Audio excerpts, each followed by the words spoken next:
మిత్రులకు, 50 మంది తెలంగాణ ప్రజలకు, తెలంగాణ ఉద్యమకారులకు అందరికీ కూడా హృదయపూర్వకంగా నమస్కారం. తెలంగాణ ఉద్యమం, తెలంగాణ ఉద్యమకారులు, తెలంగాణ అమరవీరులు, ఈ జ్ఞాపకాలు రాగానే, ఈ ప్రస్తావన రాగానే ఒక భావోద్వేగం కలుగుతుంది, ఒక ఉద్రేకం కలుగుతుంది, ఒక చైతన్యం అనిపిస్తుంది.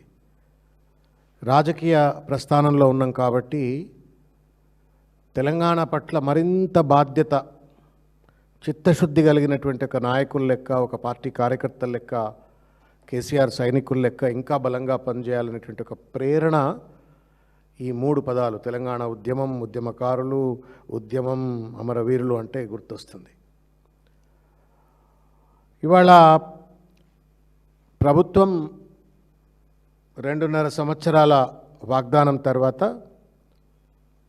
వాళ్ళు జీవో నెంబర్ 679 అని చెప్పని మే 15 నాడు ఒక జీవో పట్టుకొచ్చి దాంట్లో కేశవరావు గారిని, పొన్నం ప్రభాకర్ గారిని, కోదండరామ్ గారిని, దయాకర్ గారిని, రాముల నాయక్ గారిని, మోత శోభన్ రెడ్డి గారిని అందరూ కూడా ఉద్యమకారులే కాబట్టి వాళ్ళతో ఒక కమిటీ వేసినారు. ఆ కమిటీ మీటింగ్ పిలిచినారు. ఉద్యమకారులకు ఇచ్చినటువంటి ఒక ప్రతి వాగ్దానం కూడా మేము అమలు చేస్తాము అని చెప్పని చెప్తూ మీరు సలహాలు సూచనలు ఇవ్వండి అని చెప్పని ఒక సలహా సంప్రదింపుల కోసం మీటింగ్ పెట్టినారు. దాంట్లో ఇవాళ కేసీఆర్ గారి యొక్క ఆదేశాల మేరకు ప్రభాకరన్ నాయకత్వంలో నేను కూడా ఆ మీటింగ్లో పార్టిసిపేట్ అయ్యే అవకాశం కలిగింది. ఈ సందర్భంగా ఇంతకుముందు అన్న చెప్పిన అంశమైనా నేను ఒకసారి రిపీట్ చేసే ప్రయత్నం చేస్తాను. స్పష్టంగా కేసీఆర్ గారు ముఖ్యమంత్రి అయిన తర్వాత మొట్టమొదటి బడ్జెట్లోనే 100 కోట్ల రూపాయలు మార్టియర్స్ వెల్ఫేర్ కోసం అని చెప్పని ప్రవేశపెట్టినరు. మరి మీరేం బడ్జెట్లో ప్రవేశపెట్టినరు అని చెప్పని ప్రశ్నిస్తూ కేసీఆర్ గారు నాయకత్వంలో వారు ముఖ్యమంత్రిగా 610 మంది అమరవీరులను గుర్తించి వాళ్లకు న్యాయం చేసినరు. అదేవిధంగా 582 మంది కళాకారులను గుర్తించి గోసి కట్టి, కాళ్ళ గజ్జలు కట్టి, గొంగడేసుకొని తెలంగాణ ఉద్యమానికి పాటల ఊపిరి అందించినటువంటి ఆ కళాకారులందరికీ కూడా స్వాలంబన ఉండేందుకోసం అని చెప్పని కేసీఆర్ గారు అందుకున్నారు. మరి మీరేం చేస్తారు, మీ ప్రణాళికలు ఏంది అని చెప్పని అడిగినాము. కానీ నిర్దిష్టంగా ప్రభుత్వం నుండి ఏ రకమైనటువంటి ఒక ఆలోచన వాళ్ళు బహిర్గతం చేయలేదు. అనేక కేసీఆర్ గారు కొన్ని చెప్పి చేసిండ్రు, కొన్ని చెప్పకుండా చేసిండ్రు.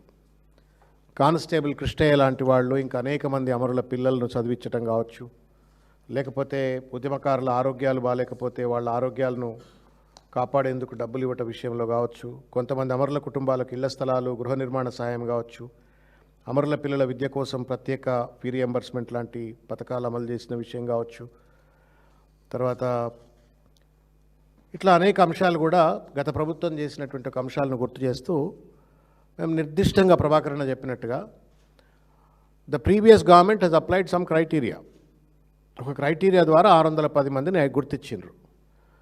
మరి మీరు గత ప్రభుత్వం న్యాయం చేయలేదు అని చెప్పని అంటున్నారు కదా, మరి మీరేం క్రైటీరియా పాటిస్తారు, ఏ క్రైటీరియా తోటి మీరు ఇంకా అమరులైనటువంటి వాళ్ళని గుర్తిస్తారు, ఎంతమందికి సాయం చేస్తారు అని చెప్పని అంటే ఇంతకుముందు ప్రభాకరన్ అన్నట్టుగా వాళ్ళ దగ్గర సమాధానం లేదు.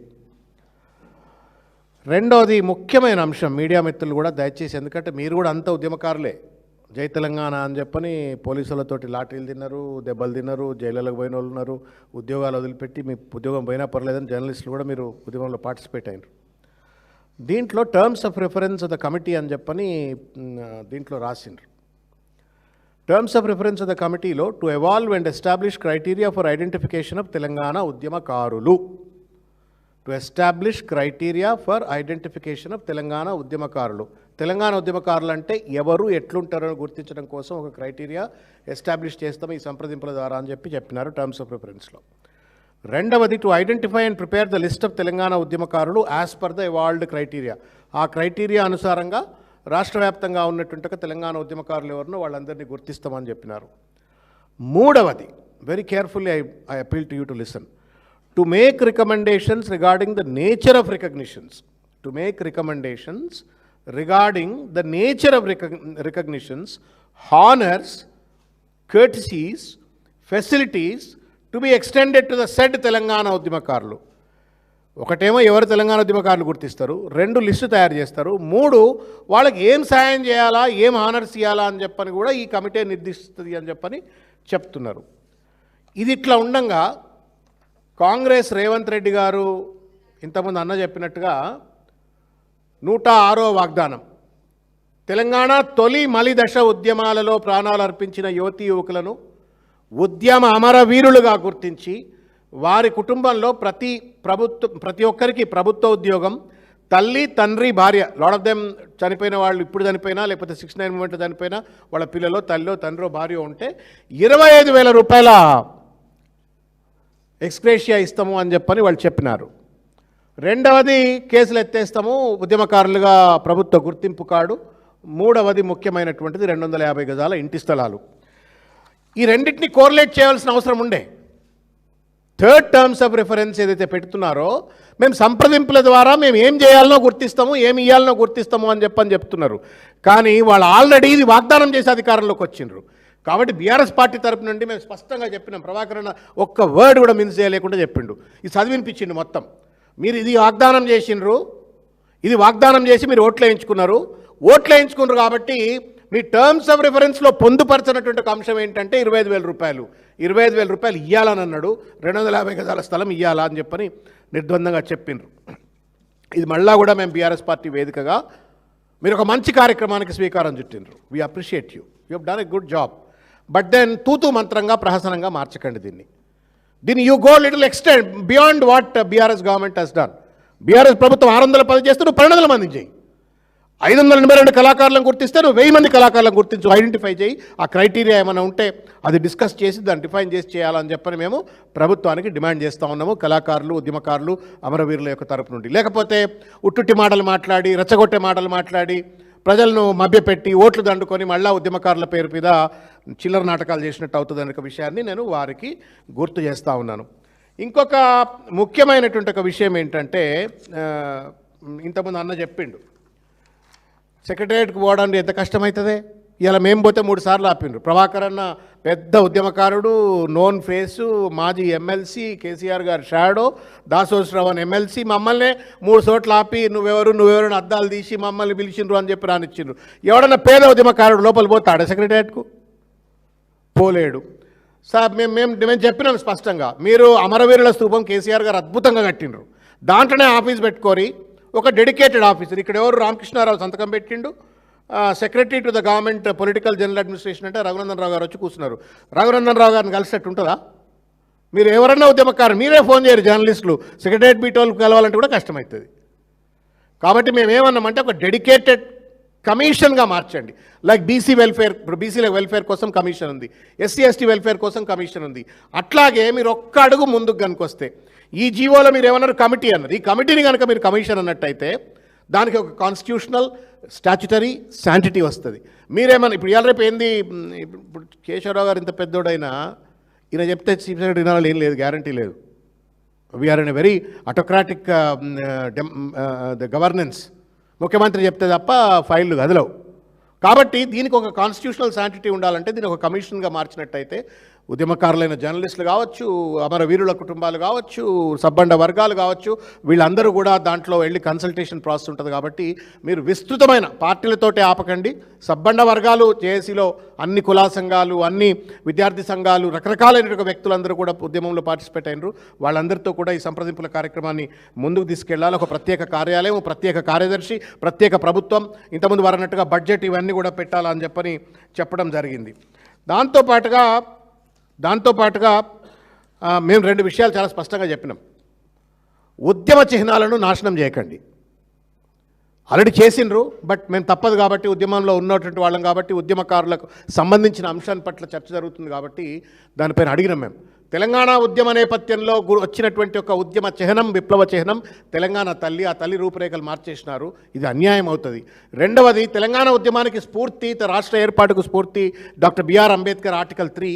ఆ ఆర్టికల్ 3ని గౌరవించాలంటే, రాజ్యాంగాన్ని గౌరవించాలంటే 125 ఫీట్ల అడుగులు ఉన్నటువంటి ఒక అంబేద్కర్ విగ్రహానికి తాళం వేసి పెట్టకండి కేసీఆర్ గారి పైన కోపంతో. అవన్నీ కూడా ఉద్యమ సంబరాల్లో భాగం కాబట్టి వాటిని కూడా కాపాడండి అని చెప్పడం జరిగింది. తర్వాత పాఠ్యపుస్తకాలలో తప్పనిసరిగా ఉద్యమకారులకు సంబంధించినటువంటి ఒక అంశాలన్నీ కూడా క్రోడీకరించాలా అని చెప్పని. ఇంకొక ముఖ్యమైనటువంటిది, మాకు చాలామంది ఇంతకుముందు పొద్దుగాల ప్రభాకరణ చెప్తా ఉండే, నాకు 5 గంటలకెళ్ళి ఫోన్లు వస్తూ ఉన్నాయి. ఇవాళ అనేక మంది ఉద్యమకారులు తెలంగాణ వ్యాప్తంగా ఫోన్ చేసి మీరు పోతున్నారట కదా అని చెప్పినట్టు. అందులో ప్రధానమైనటువంటిది అధికార భాగాల్లో అధికార కార్యక్రమాల్లో జరిగేటట్టుగా గ్రామ, మండల, జిల్లా, రాష్ట్ర స్థాయిలో జరిగేటట్టుగా కార్యక్రమాలలో ఉద్యమకారులకు ఒక ప్రత్యేకమైన సీట్లు వేయించండి. ఇప్పుడు let's say for example Golconda fort దగ్గర రేవంత్ రెడ్డి జెండా కూస్తాడు, ఒక కుర్చీ వేసి 10 కుర్చీలు వేస్తే ఉద్యమకారులు కూర్చుంటారు. వాళ్ళకి గౌరవం ఇవ్వండి.